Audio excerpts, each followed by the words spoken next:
that loud enough? Okay. Yeah, so thank you very much, first of all, to Avishai, Joel, Colin, for continuing to organize this amazing workshop. It's really nice to be back here in Santa Cruz. I realized that I misadvertised my talk when I submitted my title slide. These words get very confusing: cosmic dawn, cosmic noon, cosmic brunch. I'm only talking up to Redshift 8, and so I think a lot of you would object whether we should call this cosmic dawn, so I'm going to call this cosmic brunch, okay? So I want to start my story off with a pretty movie here. This is the final few billion years of a zoom-in simulation of a Milky Way-like halo from the foggy simulations. What I'm showing you on the left is a movie of the projection of the gas phase surface density. And on the right, I'm showing you a projection of the gas phase metallicity. The more metal-rich parts are in the center, or I'm sorry, the more metal-rich parts are bright orange, and the more metal-poor parts are blue. What we see here is what I will refer to as a declining metallicity gradient. That means that the gas phase metallicity is higher in the center of the galaxy than it is in the outskirts. This is generally what we measure in local disk galaxies, that they have declining negative metallicity gradients. It's also what you would expect if the star formation rate surface density rises towards the centers of the galaxies, and we have, and if you use a few arguments that relate to the Kennicutt-Schmidt relation, you expect that galaxies should form negative declining metallicity gradients very quickly, on order of a few hundred million years. Okay? That is, unless you allow metals to move, to transport. So I'm going to rewind this movie now, back to about Redshift 8, where the merger rates, the accretion rates, and the star formation rates were a lot higher. And what you'll see is that these high rates are associated with galaxy-scale flows of metals. And that these flows act to redistribute the metals into this CGM and around the galaxy relatively quickly, more quickly than the time it takes to form that declining metallicity gradient. Okay? So the messiness of galaxy formation at high redshift leads to a flattening in the metallicity gradients. That's the qualitative thing I want you to take away from these movies. Okay? And I think we'll hear more about this in later sessions. So we can quantify the radial metallicity gradient, that's the vertical axis, as a function of stellar mass. The bottom part of this plot is where we find disk galaxies today, well-settled, well-ordered, rotating disk galaxies that naturally form declining metallicity gradients relatively quickly. Here, this line is a flat metallicity gradient, where we have metallicity equal throughout, and this implies that metals are being quickly redistributed around galaxies after they're formed, where we have large disorder motions. So we went out to redshift 2.5 or so and measured this with HST, and what we found was that the majority of the galaxy population are consistent with either a flat metallicity gradient or an inverted metallicity gradient, which I truly don't understand, these inverted metallicity gradients. But they're not down here, where you expect ordered, settled disk galaxies to lie. Okay? So with JWST, I was really interested in kind of pushing this out to earlier times. So this was the picture before JWST. We had Sloan, which told us that most galaxies today have negative metallicity gradients, which implies that the metals are being redistributed around galaxies more slowly than it takes for them to develop negative metallicity gradients. At HST, we measured that the gradients were relatively flat, and the question was, what does this look like to higher redshift? I hope I've convinced you that the metallicity gradient tells you something about galaxy scale flows and the dynamics of the ISM. And so, working with the Sears team, I've gone out and started to make these measurements. So if you're not familiar with what the spectra look like from James Webb, they're incredible. Here I'm showing two galaxies at redshift 4, and we get good detections of O2, of multiple Balmer lines, of these oxygen 3 lines, H alpha. Okay? So I'm combining here the spectra from Sears and from Jade's. What we do is we zoom in on the spatial profile of the line. So the vertical position here is the position along the slit. This is what that profile looks like. We compare that to the PSF of near spec, which is this gray line, and this is where our gold is. You notice that the H alpha is more extended than the PSF, right? right? So we get that for H alpha, we get that for O2, for all of the lines. We measure the spatial broadening of these lines. And then we impose a shape to the spatial profile. Fit those to the spatially broadened lines that I showed you about. I'm going to gloss over a lot here, but I'm very happy to talk about this. But we get spatial profiles for multiple Balmer lines, for multiple oxygen lines. Then we fit those profiles, the ratios of those lines, as a function of radial distance. We fit the oxygen abundance, the dust reddening, and a systematic offset. Again, I'm glossing over a lot of this, but the oxygen abundance, we're using Ryan Sanders and team's direct method calibrations. Before I show you the plot, I really want to just keep celebrating NearSpec a little bit. So what I'm showing you here is a galaxy at redshift 3 with multiple rest optical lines well detected. On the right is the posterior space in EB minus V and the oxygen abundance. What I'm going to do is I'm going to play a game where I mask these lines and I slowly unmask them. And I want to demonstrate to you that not only is the depth of NearSpec really incredible, but also the wavelength range, that we get lines from H alpha to O2 simultaneously. So let me mask all the lines except for the H beta O3 complex. The black points here are where the posterior is strongest. You'll notice that we have no constraint on EB minus V because these are right next to each other, right? And we get this bimodal answer for the oxygen abundance. This is the turnover in the R2, R3, and R2-3 relations. Okay? If we then unmask these blue lines, the O2 and neon 3, it collapses to the high metallicity branch here. Right? And then we can then unmask all of these amazing Balmer lines we have. Again, we still have no constraint on EB minus V because the ratio of these lines to these lines could be reddening or they could be metallicity, right? But with our Balmer lines, we reduce down to this space, right? So you really need this full suite of lines to get a good constraint on these measurements. Okay, so now I'm going to be very theatric. On the vertical axis, I have, again, the radial metallicity gradient. On the x-axis is the redshift up to redshift 8. Just slowly revealing redshift. So out to redshift 3, these are our measurements from Sears and Jades. We confirm what we found with HST, that the majority of the galaxy population is consistent with a flat gradient, which implies the metals are being redistributed relatively quickly. And then if we extend this out to redshift 8, we find that the majority of the population out to redshift 8 is consistent, on average, with a flat or maybe slightly inverted metallicity gradient, but you do not find a large population of galaxies down here at negative metallicity gradients, where you would expect well-ordered, settled, disky things to lie. And we get a lot of these weird things that have inverted gradients, which I still don't understand.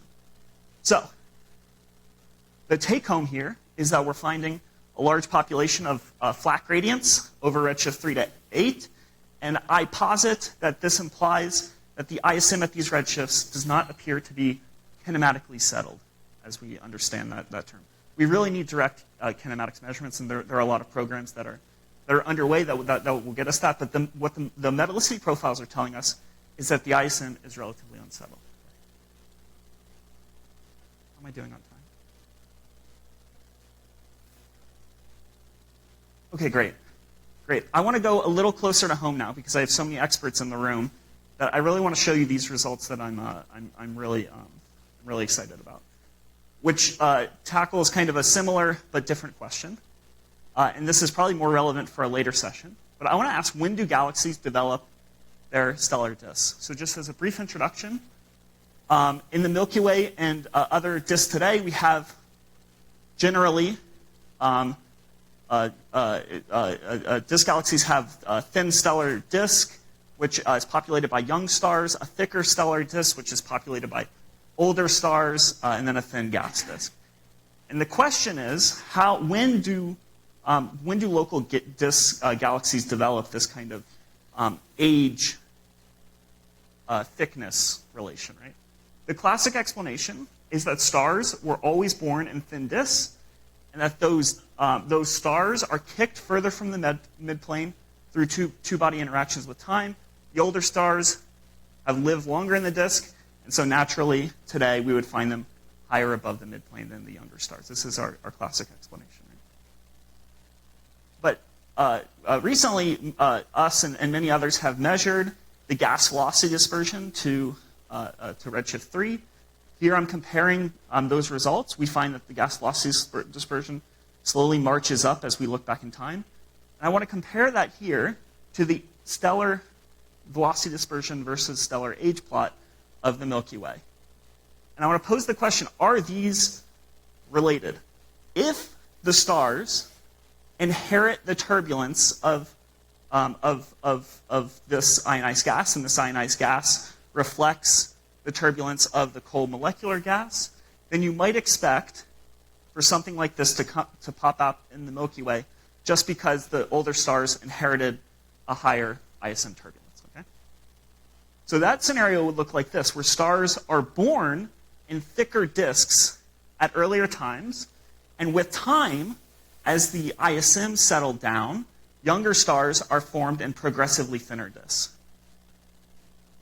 You get the same result today. You get an age-velocity dispersion relation, but these are diametrically opposed, right?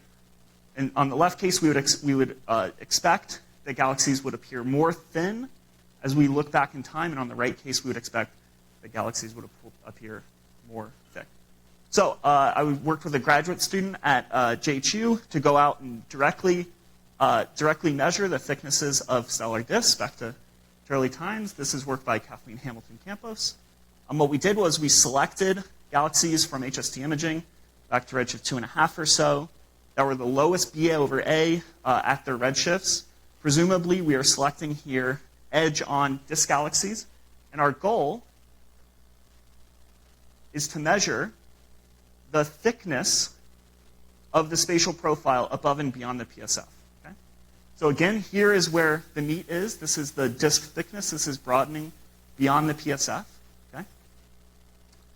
And so here is the plot here. We have the Milky Way's thin disk in gray today, the Milky Way's thick disk in blue here. These are measurements from Sloan, which are the descendant galaxies by mass of the galaxies in our sample. They lie here. They're a little thicker than the Milky Way's thick disk. Okay? And here are our results, that we find that galaxies back to redshift 2.5 have disks that are about as thick as the Milky Way's thick disk today, but are thinner than their descendant disks. Okay? So this implies that one, stellar disks as thick as the Milky Way's disk are already established at redshift 2, but they need to subsequently thicken to form this population today. Okay? So if I go back to my scenarios I posed, one was that stars are born in thin disks, and then those stars thicken with time through dynamical interactions. The other one is that stars form thicker at earlier times and in progressively thinner disks at later times. Of course, this is oversimplified. And what our results suggest is that both of these are at play, that stars are born in thicker disks at earlier times and then thicken after the fact. Right? And there's some theoretical support, and I'm really excited for the session later today.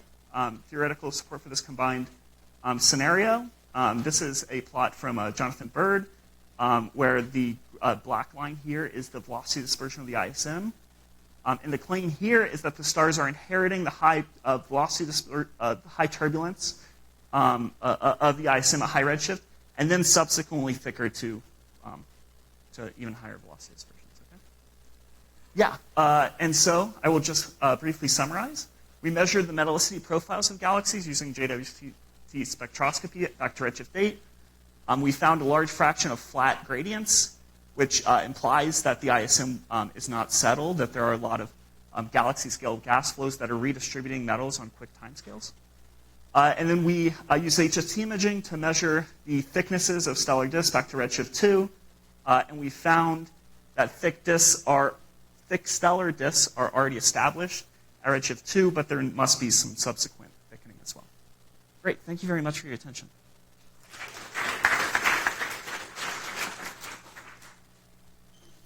Questions? Yes.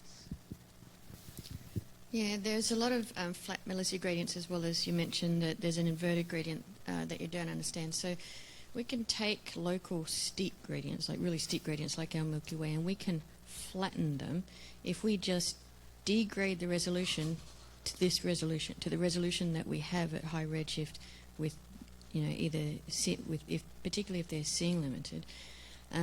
You need to have resolution of the order of the star-forming region size scale. Otherwise, we simply get flat gradients. There's multiple reasons for this. You're introducing noise, introducing the diffuse ionized gas as well, and then there's smearing any sort of gradient information. We can produce a flat gradient from a steep gradient just by degrading resolution and simulating what we get in these high redshift observations. We can easily get a inverted gradient from a steep gradient by having galactic scale winds, and we've seen that in nearby galaxies. We've also seen that in high redshift lensed galaxies, that it basically mimics an inverted gradient. It can also mimic a flat gradient if you have some contribution from shocks from the galactic winds as well. So I would caution anybody to be really, really, really careful about interpreting any metallicity gradient at high redshift that is not at the resolution of individual star-forming regions within galaxies, because they're going to be flat. And that's a systematic effect of the observations not having high enough resolution to be able to measure a gradient. Yeah, that's a good point. So I think you're referring to Ianacharya's work. Is that correct? Or just in general? Chen Yuan had a paper in 2013 showing the angular resolution that you actually need in order to measure a accurate gradient, and then degrading the resolution and showing that the gradient flattens, and you can get it flat, like completely flat, just through not having enough angular resolution. At high redshift, we just don't have enough angular resolution. If you've only got a few pixels across the galaxy, there's not enough angular resolution to measure a gradient. Yeah. So we include the smearing. We very carefully include the smearing here. I work very closely with Ianacharya, who has definitely championed the cautionary note that you can easily artificially flatten gradients with low seeing resolution. So we do include the smearing of the PSF, and we forward model with the smearing of the PSF. And doing my own toy models, I do trust the uncertainty bars that we get out with those gradients, and they are consistent with being flat. No. So that's a very important different point. That I don't really truly understand the structure of the ISM at these redshifts. What do we call diffuse ionized gas? What do we call gas that's associated with H2 regions? I would love to chat more about that. But the spatial smearing problem, I do trust that these flat gradients are truly flat. But yeah, we could chat more. Yeah. So I had another question here. It was a nice talk, but I was not understanding. You said disks thicken till redshift 0, but those redshift 2 disks will not be disks anymore at redshift 0, because these are thick disks that are rather metal rich. And if you look at the thick disk of the Milky Way, it's rather metal poor. So it cannot be that the thick disks, according at least to what we know from the Milky Way, can be a kind of successor of the thick disks at high redshift, simply because they have different metallicities. So I think the redshift 2 thick disks will be ellipticals by now. So you cannot really, I think, compare redshift 2 disks with redshift 0 disks. Interesting. Okay. So the mass range of these disks is about 10 to the 9.5 to 10 to the 10.3 or so. And my understanding is that those descendants would be the massive disks today. And we need to think about it a little more. Yeah. It's interesting. Yeah. Okay, so we can thank Raymond again. Great. And Thank you.